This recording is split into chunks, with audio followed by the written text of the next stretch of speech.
Today we're at Complete Customs in McKinney, Texas. The car was dropped off about a week and a half ago.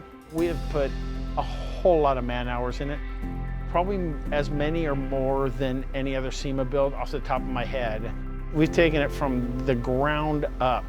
We're excited because it's different, something new. I'm a hot rod guy. We build hot rods, we build custom cars. I've never put a kitchen in a car. Exciting to be a part of it, see Marty's vision. You see a lot of the campers that they're doing for overland now. Most of them have a door that goes right here. Yeah. We didn't want that. We wanted to have that as a bed area, as a gathering area and everything else. So we did the door in the back, and that was another one. So we did the pass-through and the door in the back, and those were kind of, at the very beginning, those were important things. Right now we're working on getting all the bodywork completed. We're trying to get the shell of it in primer. We want to get a lot of the dust work done and all the messy stuff done first.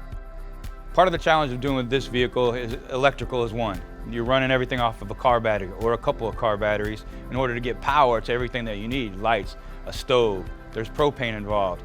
There's a bathroom involved with the toilet. So there's water flow, there's disposals. So there's a lot of stuff doing with this truck that we don't normally do that we're looking forward to get done, and we have plans on, but we're looking to get in the inside once the outside's done and really get after the inside.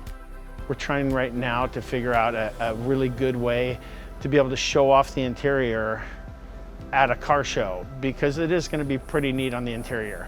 So we're going to get the whole thing in primer, we're going to get it painted, we're going to finish the inside, finish the electrical, the water, the lighting. It'll be a totally different truck.